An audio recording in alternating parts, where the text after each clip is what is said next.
All right, guys, what's going on? How's everyone doing today? It's been a busy last 72 hours in boxing. So it's my Monday morning. It's a new week. It's a new month. It's actually February 2nd, 2026. We have a lot to talk about. There's actually more fights today, so we're going to get into that as well. But as you can read the thumbnail, we're going to do a bit of recap. We could go as far back as you want. If you want to start at Pro Box or just we could start at, I did a 20-minute live after the Josh Kelly fight yesterday, which isn't a really long live, but, I'll take all of your questions if you want to talk about any of those fights. We did really well in our Discord. We did really well on our channel. If you guys aren't in the Discord, you want to join um, a really unique, intelligent, and fun betting sports community. Johnny Says Boxing Insiders, VIP membership on YouTube. Johnny Says Boxing on Patreon. Whatever one you join, it's a couple bucks a month. You get access to our Discord. Our Discord has about 360 VIPs in there.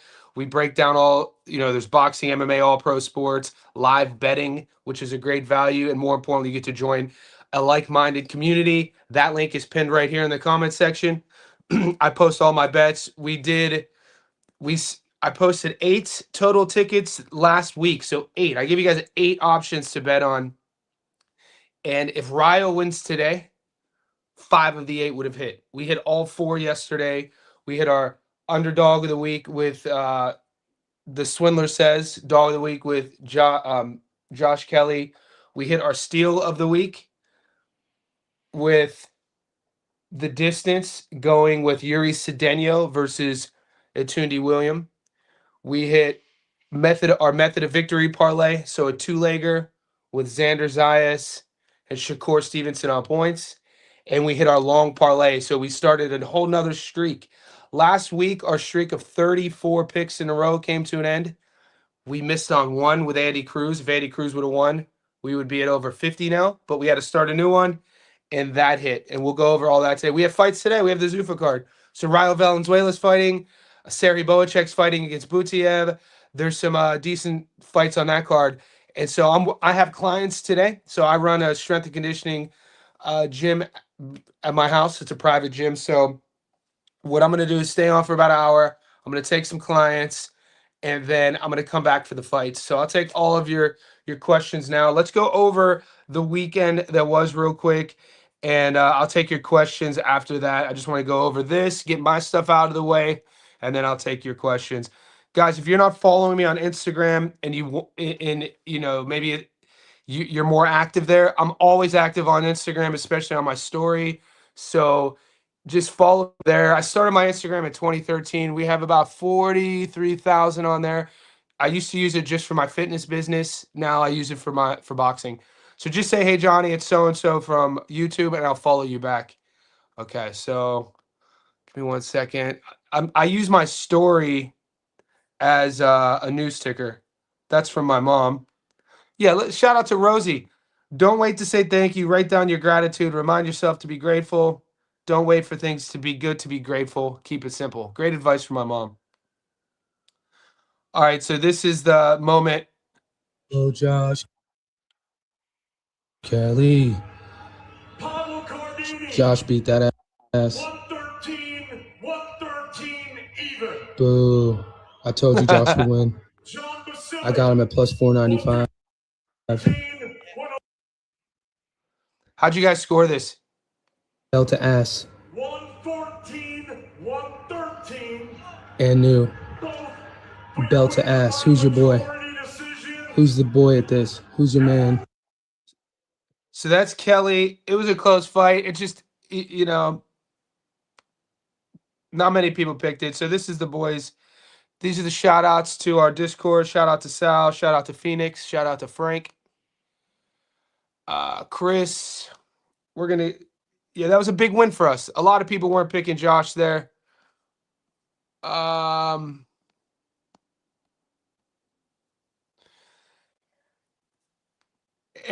look, the one thing I'm going to always do is defend my stance. You guys know this. Nobody's always right. Whatever you believe in, whoever, there's no way any human is going to be 100% accurate. And I don't ever claim to be. But the one thing I always claim is that I'm going to put work in. This is what I just saw. This was from a blog earlier in the week. Here's why back hasn't. I just didn't like the inactivity on Bakhmurzaev, and I just was never sold on him. I thought Josh boxed really well. I thought he boxed really smart. I do have to be honest with you guys. It's not like I was sitting there confidently. I knew what I was getting myself into taking Josh. I knew what Josh had to do to win.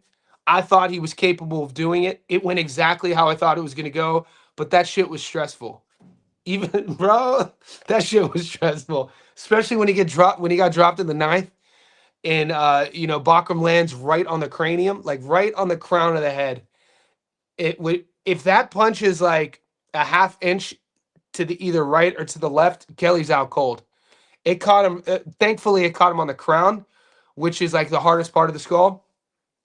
But Kelly was, look at their faces after the fight. Kelly was landing. He was really efficient with his energy, and I said he was going to have to be efficient with his energy. Bakram has a lot of holes, and at the end of the day, guys, we felt like there were no such thing as boogie. There's no boogeyman in boxing. That was another thing. There's no boogeyman in boxing. That was the pick. This is cool. Yes!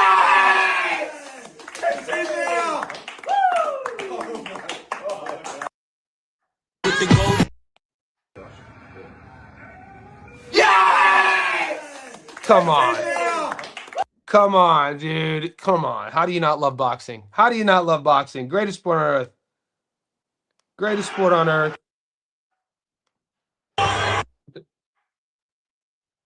All right, so this was our steal of the week. If you follow, this is just if you were following along. This was Yuri Sedenyov. Shout out to TJ from Chilltown. Shout out to Chilltown Boxing, because I do a level 2 membership. The level 2 membership is a couple dollars more than the level 1 membership. Whatever one you join, you get in the Discord. But the level 2, you get to pick a fight every month for me to feature. I wasn't even going to break this fight down if it wasn't for Chilltown mentioning the fight, because there were so many fights. He was like, breakdown Sedenyov and William. And I felt like at the end of the day, and shout out to Julius. Julius and I broke this down on a live stream together. We came up with the steal of the week, Sedenyov and William, the fight to go the distance, $1.50. And this is the word of 2026, I keep saying, is value. That's the thing that I'm focusing on more and more for the boys. How do I bring value to my channel? How do I bring value to our Discord? How do I bring more value to our bets? And so whenever we're in plus money, sprinkling plus money, that's value. So the Swindler, we hit with our Sedenyov. Swindler says, here's another one I want to talk about. Now, this is something, if you're paying attention, and think about fighters you guys watch, think about fighters you cheer for, who are kind of like who are kind of lacking something. They're great, they could be champions, but they're missing something. This is what I was talking about with Richardson Hitchens. This is what before he fought Kambosos, and this is why I picked Shushu to win by knockout, because I felt like Shushu Carrington has all these things. He was just missing the viral moment. He looked amazing last night. I don't care what people say. He got rocked, but in the fighters that I like cheering for, I want to see if my fighters, if these fighters are durable. I want to see psychologically, are they able to come back after getting rocked and still stick to the game plan, or do they crumble? And that was another big question with Josh Kelly. We've seen him crumble before in the past with the David Avenation fight, but he got dropped. He looked at his corner and he held it together. Shushu Carrington, shout out to Castro. Castro's a whole dog. Castro, he doesn't have a perfect record. Carlos Castro is a perfect example of how tough boxing is, because there's only a few men on earth who could beat Carlos Castro in a fight, and they just happen to be world champions. You know what I'm saying? And he probably, and the most unfortunate thing about our sport is that he'll probably won't be a millionaire. If it were up to me, every pro boxer would never have to work again after they retire, due to the damage that they accrue. But when you watch Castro, there's only a handful of men in the world that can beat him in a fight. He just happens to fight those guys. He's a whole dog. Even how that backhand, how he keeps it cocked. He doesn't even keep it here. He keeps his backhand here. And just, dude, the timing. And Shushu knew what he was getting himself into. That was a very fun fight. And so the reason why I picked Carrington by knockout is because of that dancing partner. And I felt like he was skilled enough to do it. He was skilled enough to do it, and he was. How sharp was dude? Carrington is so sharp with his angles, his level changes. I love the adjustment he made. He does have every fighter has flaws. He's susceptible to slipping to the left rather than to the right, which is interesting. He kept slipping into when he was weaving, ducking into that right hand, and Castro made him pay a couple times. Good for Carrington, man. So that's we got him at plus 165. Now guys, these are the bets that I give everybody throughout the entire week. If you're paying attention to the live stream, you would have known we were talking about Carrington by knockout. Xander Zayas wins the decision. We picked Zayas on points. We knew Abbas Barral was going to be tough.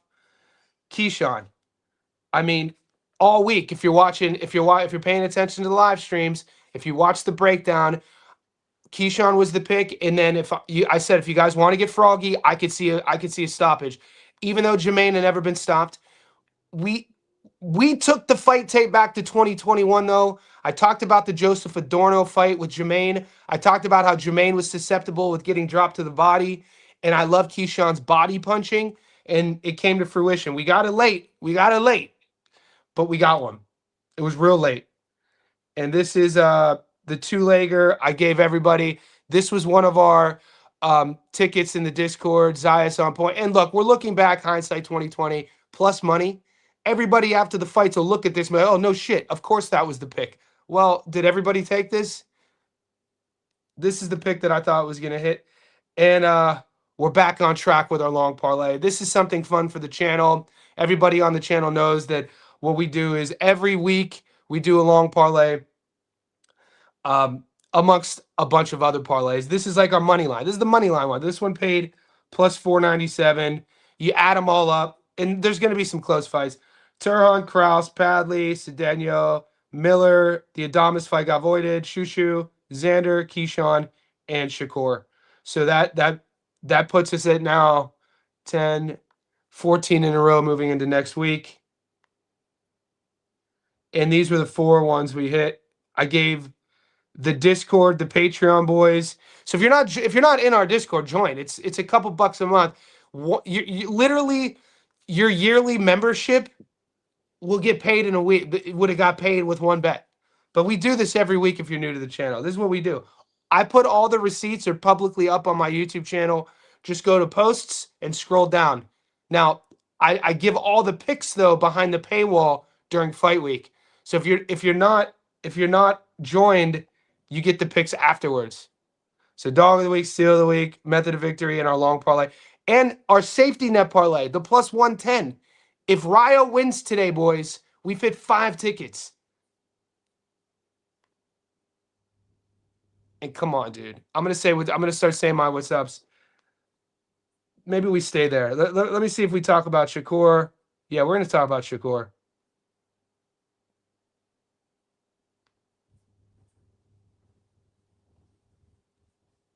What could you say now? You know what I'm saying? What are the haters? What are the haters going to say about Shakur now? This dude, I always thought he was. I've always been a fan of Shakur Stevenson. If people, whenever somebody is confused on what he's doing, if they're in the room with me and we're watching fights together, I'll say, stand up and touch me in the shoulder. Try to touch me. Try to touch me. Try to touch me.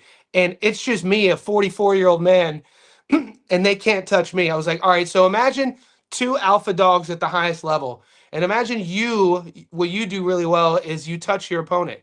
You want to hurt them. And you're the best in the world at doing that. Shakur is so good that you can't touch him.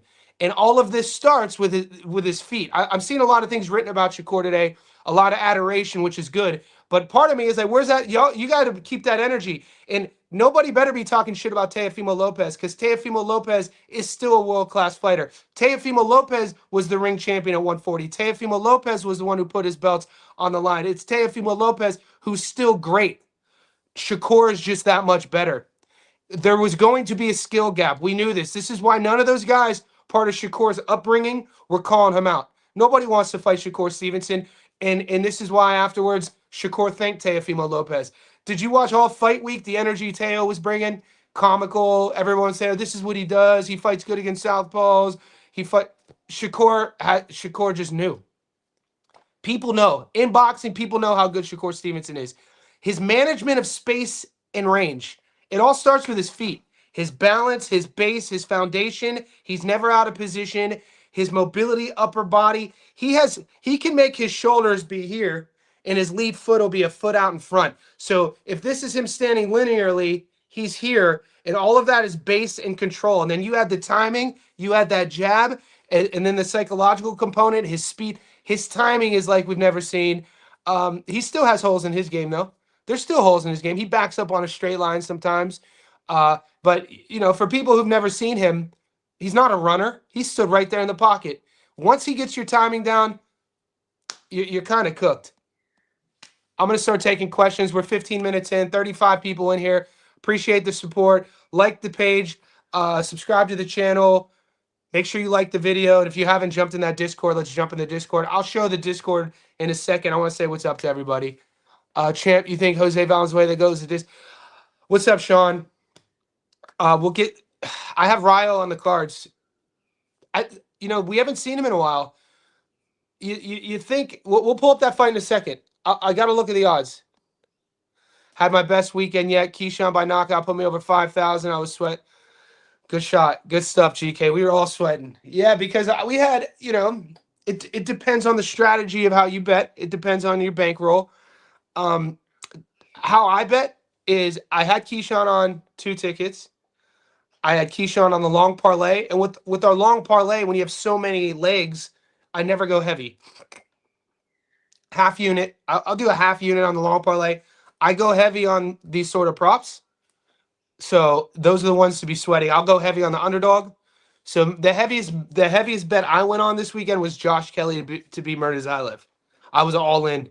I was sweating. And I don't want to act like there was no comfortable. Not one element of that fight for me was comfortable.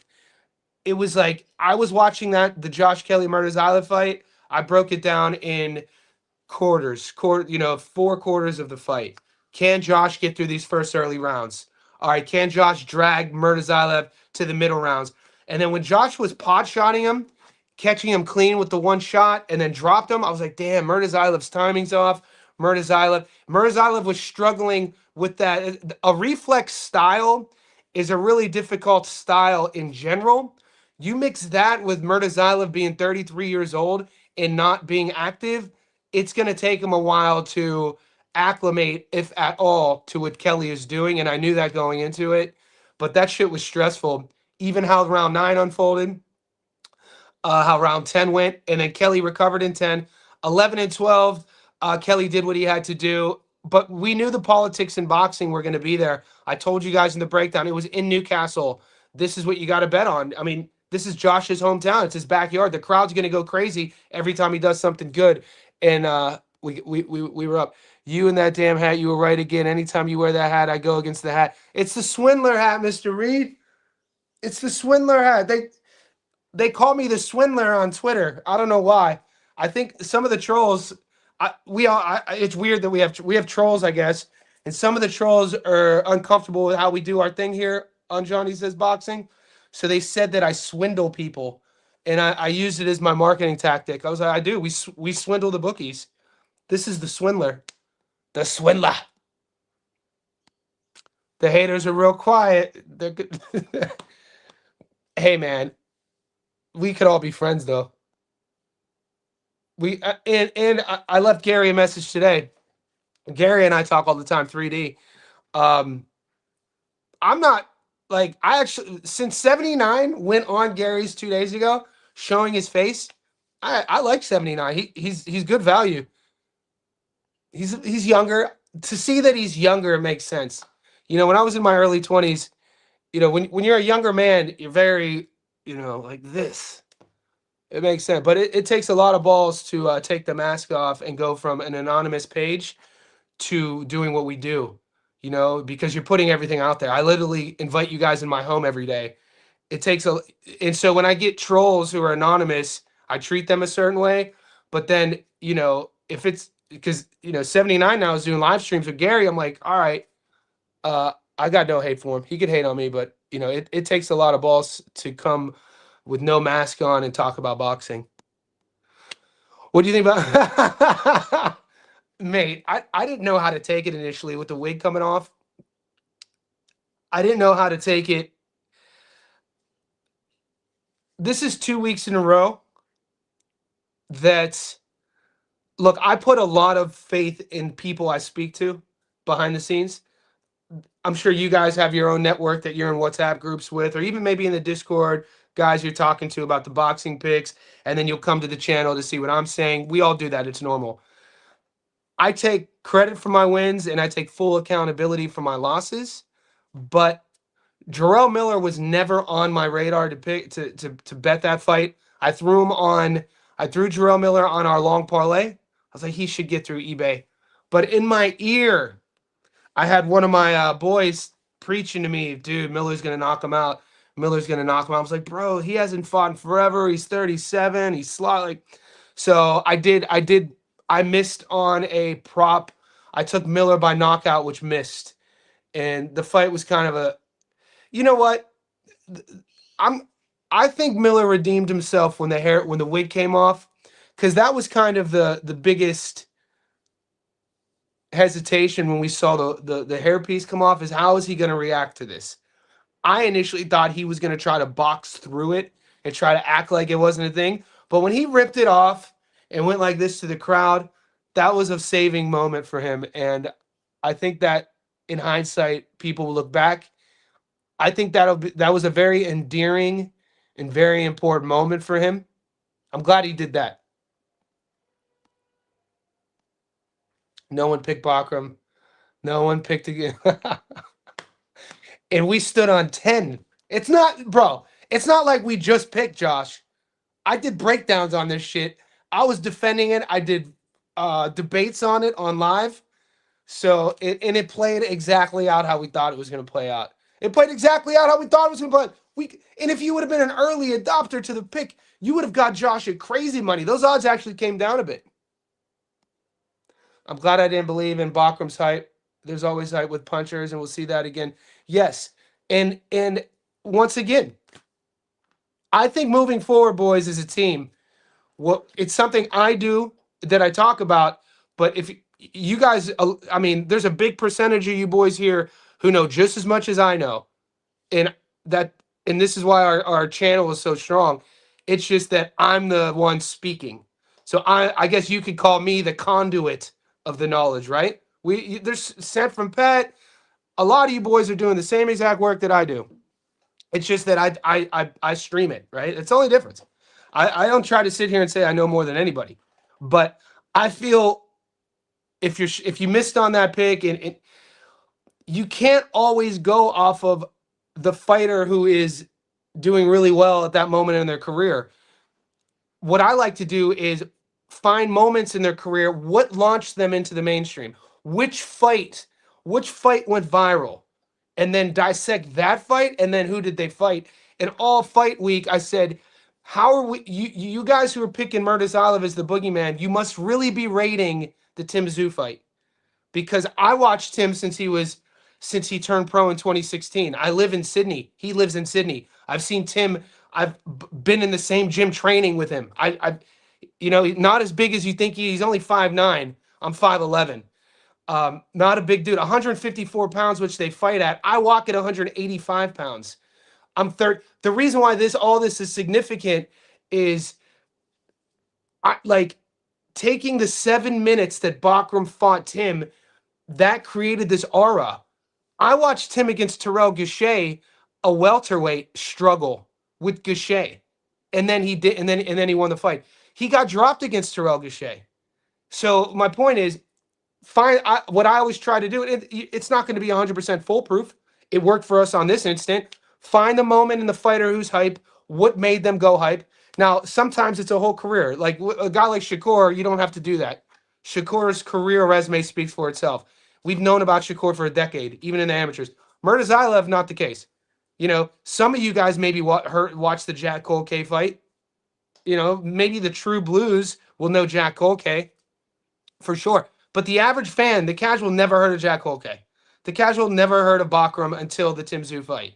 So this happens all the time in our sport. Guys will pop through the ethos of mainstream, become big favorites, start to get marketed, and then become favorites in fights where sometimes guys like me think that the odds are wrong, and we start to swindle the bookies and the swindler. J-Rod versus Sugarcane, and I feel bad about that one because Kane Sandoval follows me on Instagram. I talk to him all the time. He watches my stories. I saw that he watched my stories during fight week when I picked J-Rod, and that shit bummed me out. I was like, damn it. Because Kane has a good story. Kane's a young kid, but he has that marketability factor about him. He's active on social media. He's young, but when you look at Sugar Kane's, greenness and how he fights, he's going when he was fighting J-Rod just the week before. I'm using this as an example because it's related to the Murders Island thing. It's like, dude, people are sleeping on J-Rod, dude. This dude's 31. This dude's been he was a youth champion as a 9-year-old.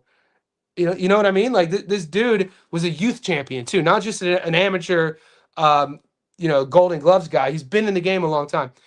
So I like to not only look at this. Sometimes you have to go deeper than the film study. You have to look at the psychology of what's going on. I am. That's a great photo. Is that that's a pug, but it almost looks like that's one of my favorite photos. I love pugs, by the way. I like pathetic dogs. I like little needy dogs that are the farthest thing removed from the wolf. Other than birds, dogs are my favorite animals, by the way. But I don't like, obviously I respect and, looking at a mastiff, like a bull mastiff, dude, a savage, or like a Malamute, like, the dogs the FBI uses, they could just leap and vertically jump 30 feet, savages. I like pathetic dogs who need a cuddle. I like Lhasa Apsos. I like pugs. I like tiny little pathetic dogs that wouldn't survive an hour in the woods. So this photo of this pug is hilarious.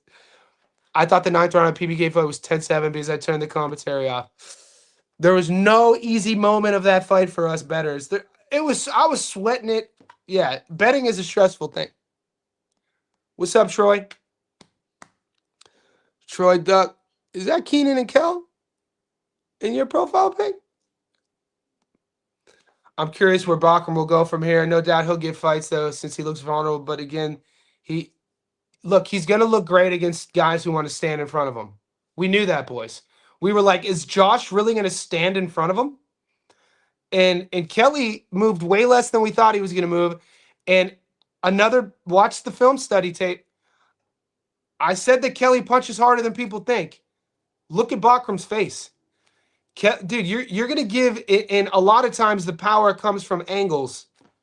And, the times that Josh landed clean, Bakram didn't even see the punches, or he was caught frozen. You get all that moving. Sometimes you get caught frozen, and you get snapped. Shushu's story about him quitting boxing was great, and the fact that he got a chin check. Yes. Guys, what did you make of Sergio's commentary? Look, I've been over the last few years, and Sergio, if you're listening, I got the utmost respect for you as a fighter. You're living your dream post-fight, being a commentary, and boxing needs great commentaries. Boxing needs former fighters to do it. But I've been really patient with some of there is so much bias in his work as of late. He said something about Carrington that, for me, I thought it was like a mortal sin. And I could be maybe I'm being a little bit too emotional about this. But for him to call Carrington chinny, he suggested that. He was like, are we, maybe Carrington's chinny.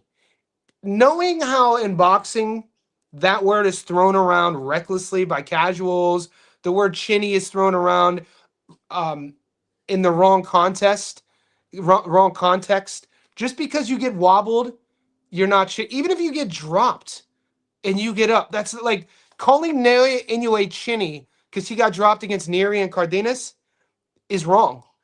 Then Amir Khan was chinny. Okay, there's only one Example: when things start happening to a fighter akin to Amir Khan, then you're chinny. To call Shushu Carrington, a 28-year-old undefeated fighter fighting for his first world title, featuring a Madison Square Garden in the big room, chinny, because he got clipped by a big puncher, Castro, in a firefight, I thought was extremely reckless. Nobody brought it up. I just wanted to bring that up because you brought Shushu up, because it almost gives way to the casuals to create and run with these false narratives about fighters, kind of like all the casuals did with Shakur against De Los Santos. Now, there's a big section of boxing fans who think that Shakur's a runner, when you watch his fight style, he's not a back foot guy.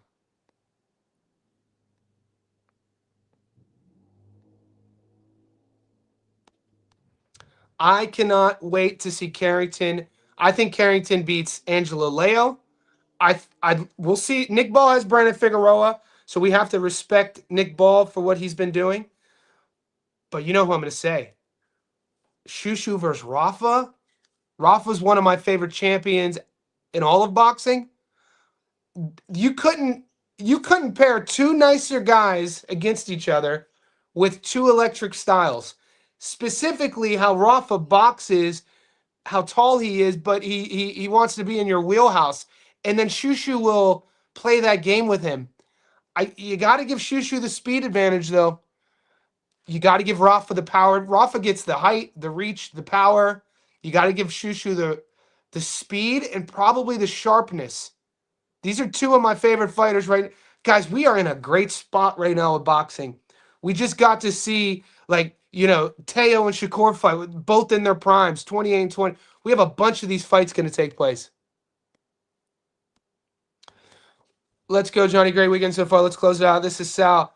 I always say that reaction. Pineda. Sal. Sal and I have been going back and forth since August about Murtazaev. We got the voice notes to prove it. Masterclass by Shakur, but I'm not buying. Why wouldn't you buy one of his fights? What don't you like in what you saw last night? Like, if somebody, what didn't you like that you? Because I thought it was one of the most entertaining fights to watch of all the fights. Keyshawn was great. Dude, the card was great. Shout out to the ring. Shout out to Turkey. And this proves my point.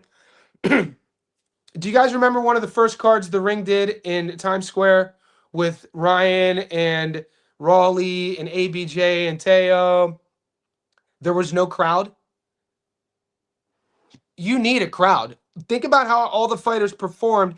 Think about who was in. You're not only in the big room of MSG, but think about all of the world champions who were around them, around their peers. It elevates you. Every fighter knew that. You're telling me it matters. So hopefully we never see. And this is my beef with Zuffa and the fighting at the Apex, because the Apex, where the UFC does their fight nights, and where Zuffa is fighting today, and where they fought last week, there's no crowd. It's VIP only. It seats a couple hundred. High level boxing is like high level soccer. There's a very, and you don't even have to like soccer to understand this. I'm not a soccer fan, but when you watch a World Cup game,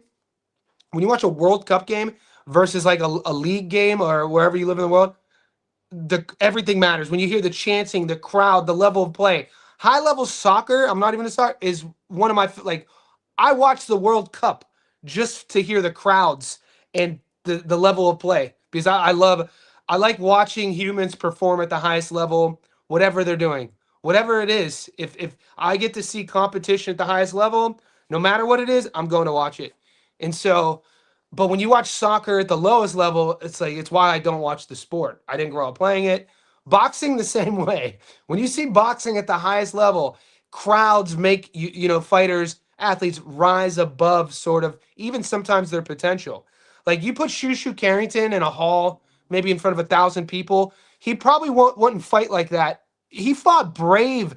The thing that needs to be said about Carrington's style last night against Castro, he was not cautious. He fought fire with fire, and this is how stars are born. This is like in the ilk of Chico Corrales. This is why Chico Corrales was beloved, because he would put himself, he didn't give a shit about his health and safety. He would put himself in the fire. And you want to become immortalized in the sport of boxing? People are like, oh, it's Floyd's fault, the undefeated record. That's not how you become immortalized. You become immortalized with how you fight. And Shushu showed me that. And I always thought that he had that in him. I think we got one. I think we got one with Carrington, man. That's exactly what I thought he had in him. And Castro brought it out of him. Shout out to Castro. Damn, Castro was better than I thought he was. Castro's a whole dog. Castro's a nightmare for people 26, man. Do your film study. That kid is a dog. Are you strong on Vostok? Hell nah. But I got I'm not strong. I can't be strong on a 38-year-old, not really active guy. But he's going against Hot Rod, who's what, 33, 34, not really active. Vostok is class. Like he has. If I had to take who has more shine or more appeal to their craft when they go, I'm taking Vostok. Julius, mate, you were spot. The Julius gave us the steal of the week. This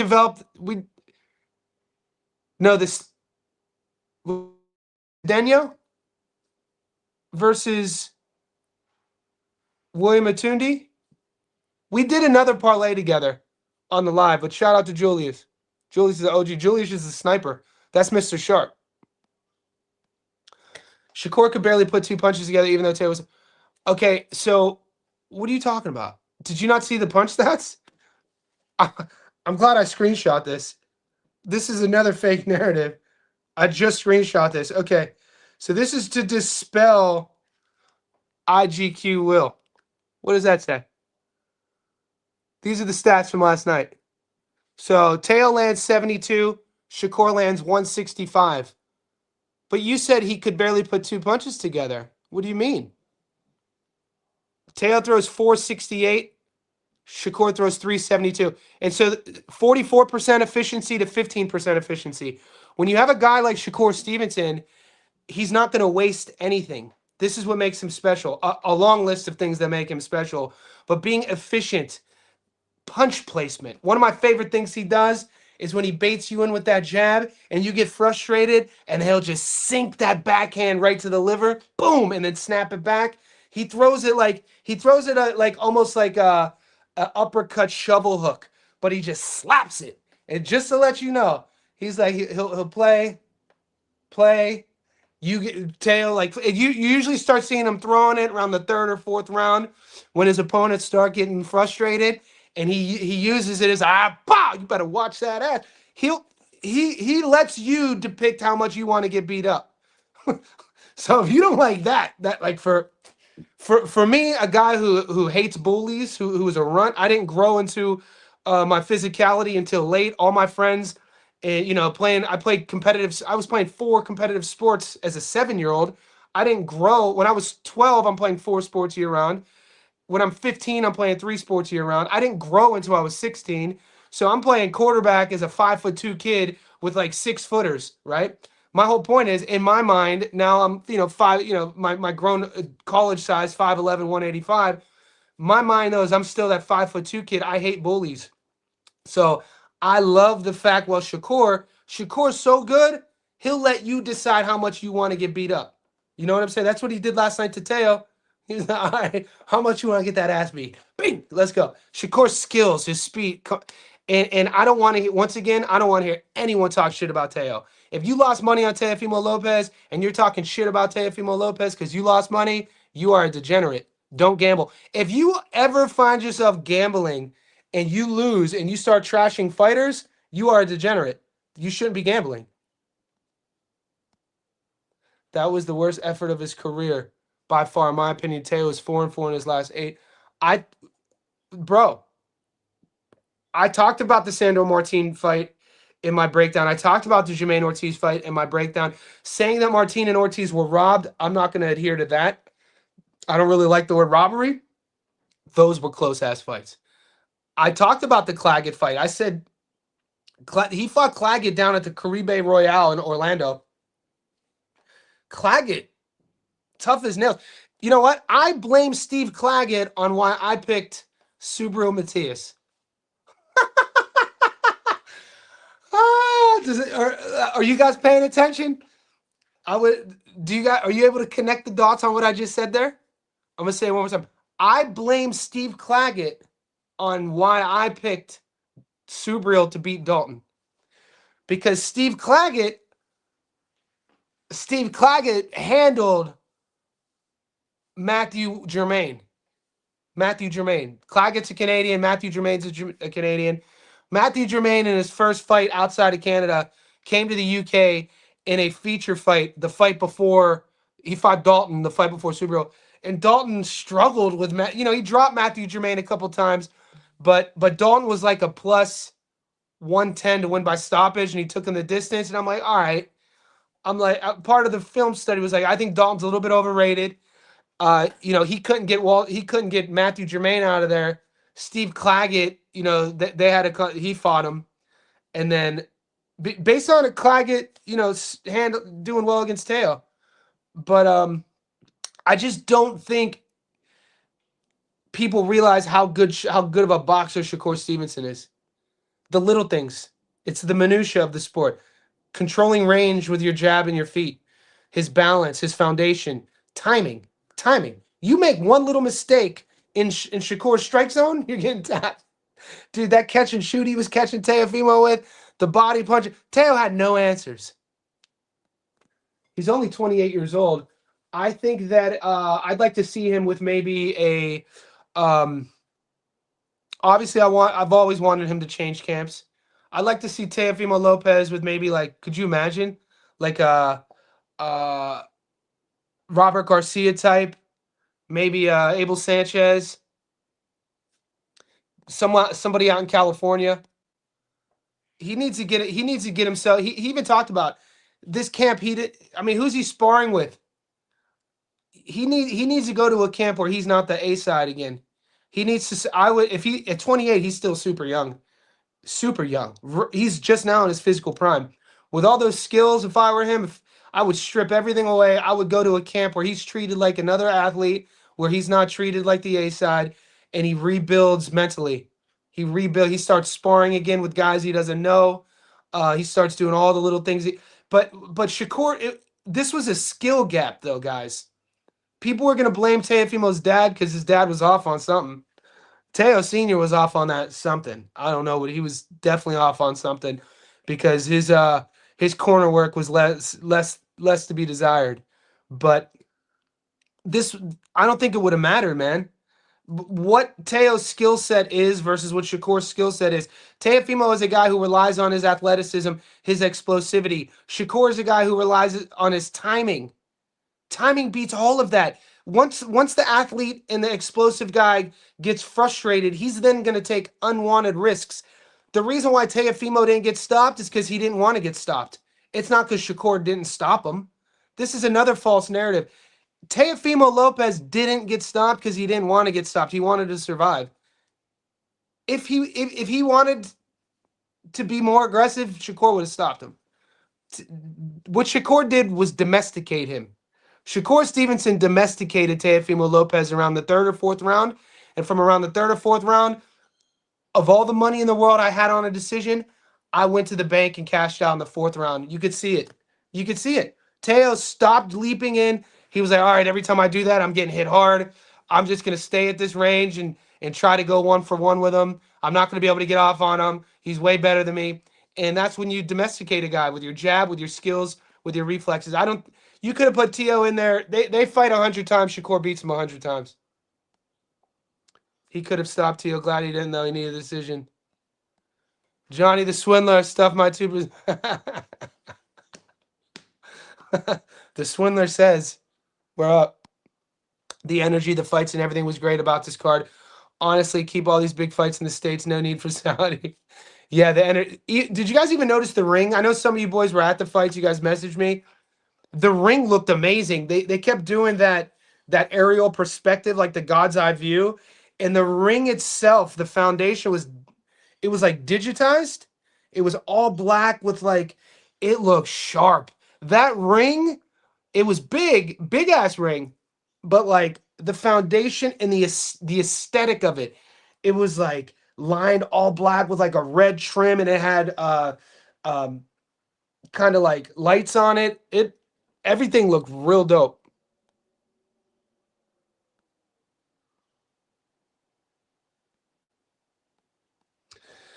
How did I score the Josh Bachram fight? I had Josh up 2 rounds. Yeah, look, it's hard to something about judging fights that gets lost is the ability to strip away who's fighting. It sounds odd to say, but if we watched Josh Kelly versus Bakar Murtazaev and knew nothing about them, didn't know their record, and just watched style versus style, there's not many people that would say Bakar won. If we're watching boxing, Josh Kelly boxed Bakram's ears off. How many times did Kelly turn him? Turned him. How many times did Kelly make Bakram miss? Multiple times. How many times did Kelly hit Bakram clean? Multiple times. So like when you're thinking about high level championship boxing, you rarely ever see a guy get pot shotted. Kelly was pot shotting Murtazaev at least 5 times. A pot shot means when your opponent's getting frozen in front of you and you hit them clean and then they react. That shows that Murtazaev was hesitant. He had never been in there with a guy like Kelly, and Kelly's he boxed his ears off.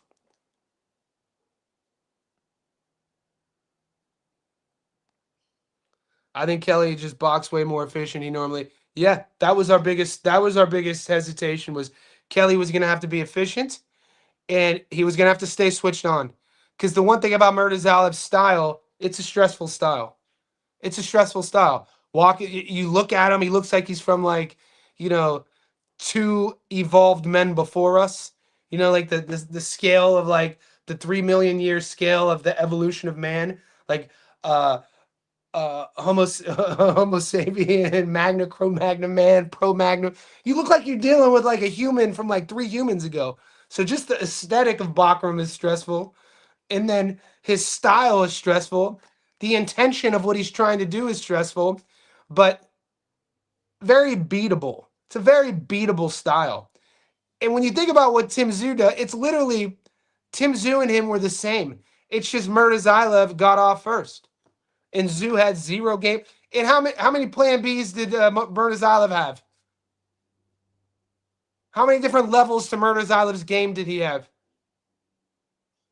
Other than what Murtazaev wanted to do, land his big backhand and lead hook, what other plan did he have? It's boxing. It's not called knockout. Josh boxed his ears off. If Bakram fought the fight Kelly did, no way he gets a decision. You know what my father used to say about ifs? If my aunt had a dick, she'd be my uncle.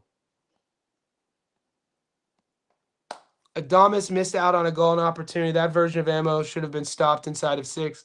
He looked terrible, and he claimed to have put... You think he looked terrible? I disagree.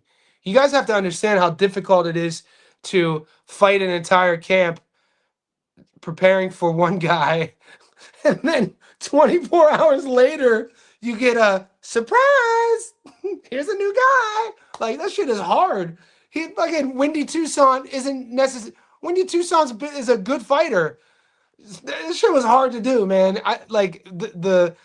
You can't judge ammo off of that performance. It's just a big, tall task. You planned your whole focus of your whole life for 8 weeks is this guy, a very different guy, and then 24 hours before the bell rings, surprise, we got a little new fighter for you. Like, you know how fucking hard that shit is? Fucking hard. He did what he had to do to win. Bet Ryle to lose today.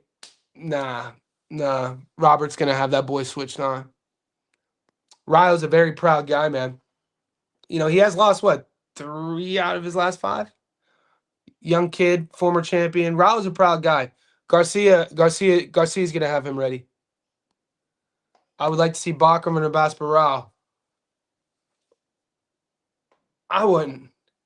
I want to see Bakram in fights like with a guy. Abbas is gonna, use the engine, stay in the wheelhouse. You know what? I wouldn't mind that fight. I I wouldn't mind that fight. I guess what I want to see Bakram kind of like be tested against a contender, a younger contender. You know, Josh is in his 30s, Tim's in his 30s, Abbas is in his 30s. Bring up like Charles Conwell. I want to see Bachman versus Conwell. Let's see what time it really is. Or like look at the whole 154 Bachman, you know, someone in that ilk, a different sort of thing. That turn-on fight had ridiculous scoring. If possible, she must avoid the UK guys like Shakur. They can't afford to rob knowing what's behind him. That turn-on. Are you talking about Elif Turan? The girl, the Turkish girl? Who do you think wins between Xander? Bro, that's a fun fight. That's a fun dude. Xander Zayas versus Josh Kelly unified is a fun fight stylistically. It's a fun fight. Xander's still only what, 23? You got to keep Kelly active. You got to keep Kelly active. That's the thing with Kelly and a reflex guy. You want to, you know, he didn't take too much damage. Look at their faces after the fight. Bachram's face was cut up. Kelly got that one big shot on his head. Maybe a couple body rips. But, like, people are saying, oh, if it was flip-flopped, Murtazawa would have... No, I mean, what are you talking about? If my aunt had a dick, she'd be my uncle. I hope Shakur doesn't go fight Ben in the... That's an easy fight for him. Shakur could fight. Shakur would beat Ben without getting touched. You keep Shakur in... I want to... You know, Conor Ben versus Josh Kelly, they've been beefing a lot. I could see them doing that in Wembley. 100,000 people would definitely show up to see Conor versus Josh. That would be a massive fight. And that would be a fun-ass fight. Turan wasn't fighting... Turan was fighting an Aussie. She fought an Aussie. Hey, Johnny, I was thinking about taking Butiev, but I'm worried about his next... Look, guys, be worried. This shit is a Zuffa card. It's okay to be worried.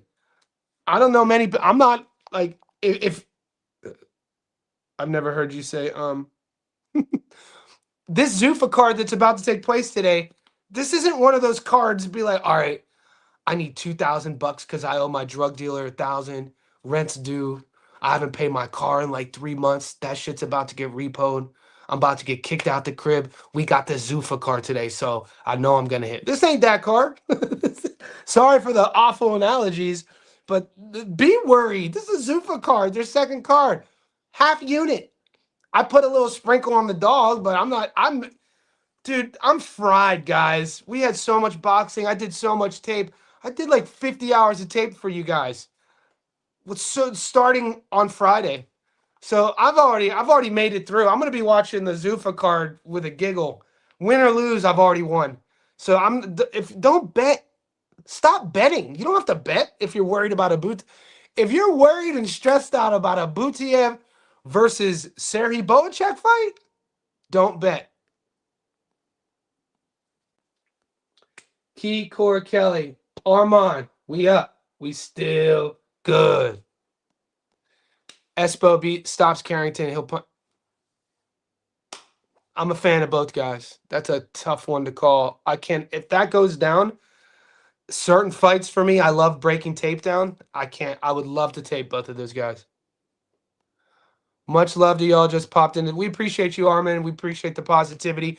Guys, wherever you're rolling in, man, it is Monday morning. We got 50 to 70 people in the chat. Could you like this video? Join our Discord. The Discord, we broke 360 JSB insiders. You could join on YouTube or join on Patreon. It's a couple bucks a month. Whichever way, you get access to our growing community, not just boxing in there, MMA, all pro sports, from Australia to around the world. So a couple bucks a month. We started in August. It's continuously to grow. And you get all the bets. You get all the interactions with the boys. We stream fights in there, so it's a great little thing. Genson being an Australian still has that UK factor, if you know what I mean, compared to a I don't know, man. You're saying like because she's white versus a Turkish girl. I mean, I don't know if that Genson faded the last half of that fight. She didn't do much. I thought that was an easy one to score. if you like, I turned the fight on in the third. The commentary were acting like Turhan was down, but from what I saw, Turhan is a work in progress. This chick she would be, if she thinks even though she's a champion, this is kind of the double-edged sword about the female divisions, is because female boxing is new. It's only been a handful of years since the ladies, a couple decades since they were able to fight. Because of that, the evolution of the game, of the female game, is below, right? It's not going to catch up for a while. So because of that, the talent pool is smaller to choose from. Because of that, you get fighters who become champions who aren't ready. And I mean, Caroline isn't Turhan in the same division as Caroline Dubois? Caroline. I get what he's saying. Shakur the highest level, but I would rather watch Matias fight. I'm a Subriel fan too. Can you sue FanDuel?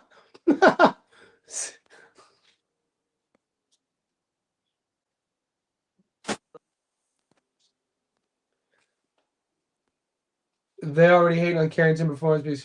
Let him hate. People who are hating on him don't understand boxing. Castro's a whole dog. Castro dropped Fulton.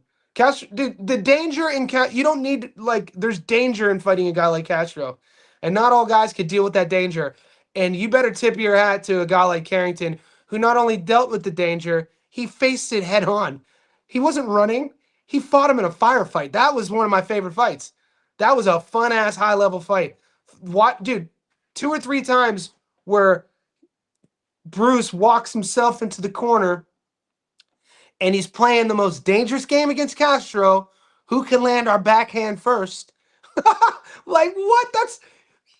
Castro has one way of winning and beating you. It's by landing that backhand. And Carrington, and everyone knew that. And Carrington didn't care. He wanted to beat him in his own game. And 2 or 3 times where Carrington just barely slips here and it grazed him, or here and it grazed him. He got caught the one time, and I was like, damn, dude, he's playing Russian roulette. Anybody who talks shit about that, they don't know boxing. I wouldn't mind that, but I wouldn't mind that. Kelly versus Xander. I think that's the move with, I love what they're doing with Xander. He's learning on the go. He's still so young. Unify. He's already unify with Josh. Boots Ennis versus Josh Kelly, stylistically. Boots isn't as big of a star. Like, it's a question to ask. I know Hearn would have. Kelly could fill out a whole stadium, and Kelly could definitely fill out a whole stadium in the UK. I guess Jerron has been filling out the arena in Philly. I don't know what does the one in Philly hold. I mean, I think they could probably get 100,000 in the UK versus 20,000 in Philly. I want to see Boots versus Virgil. We don't know if that's going to happen. Let Josh enjoy his win for at least a day, too. That's the craziest thing about our sport, is that you get, as soon as you win, don't let you lose. Like, don't let you get beat up. I used to say that when we were growing up. That one of my buddies would say that to, if we're outside, like somewhere, and we're about to get into a street fight. My buddy Rashad would look at the dude and be like, "Bro, don't get beat up. Just walk away." So, like, if a fighter gets beat up, we already know they're getting cooked. But we live in a day and age of instant gratification. You could have a fighter who could fight his whole career, who's been written off his whole career, who was thrown away by his promoter, who was thrown away by the fans, who was thrown away by the media. And at 31, he built himself back up, worked himself to an actually world title shot, becomes a world champion, and still, it's like, who's next?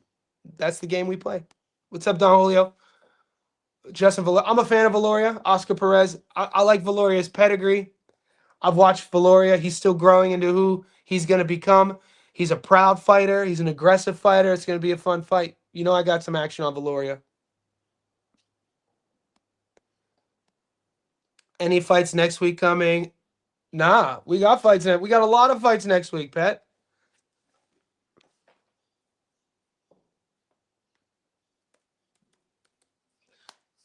February is not going to be quiet, dude. We're in February. Boys, it's February right now, and we have a card in 3 hours. Let's pull it up. All right, I got a client. I'm going to stay on. I got a client here in about 30 minutes. What's she saying? Good morning. I've never heard you say I'm. All right, my girlfriend's salty.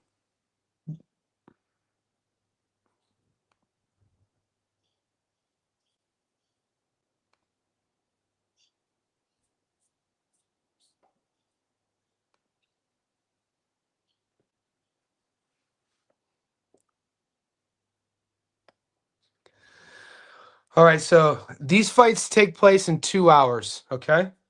This is the Zuffa card. Tally versus Williams, Van Hooter versus Flores, Kane versus Morales, Valoria versus Perez, Jaleel Hackett versus Cruz, Hot Rod versus Vosdick, Boachuk versus Butiev. There's actually these are going to be fun competitive fights. Ryo versus Torres. Then on Friday, so my Friday, your Thursday, there's fights between Asanu and Danif. Albert Ramirez. Ramirez is ranked what, in the top 5 now at light heavy versus Lerone Richards. So that's my Friday, your Thursday. So that's already in 4 days. And then on Saturday, my Saturday, your Friday, Christian Medina Jimenez is fighting Curiel. And that's a whole card that we'll get odds for in a second. And then my Sunday, your Saturday is Nick Ball versus Figueroa. Another world title fight at 126. So we got dude, February is just busy, man. And then the following week, we got all the big fights. There's so many fights. I love it. Greatest sport on earth. Yeah, people, it's crazy. They're hating on him. All right, boys, I got to run it.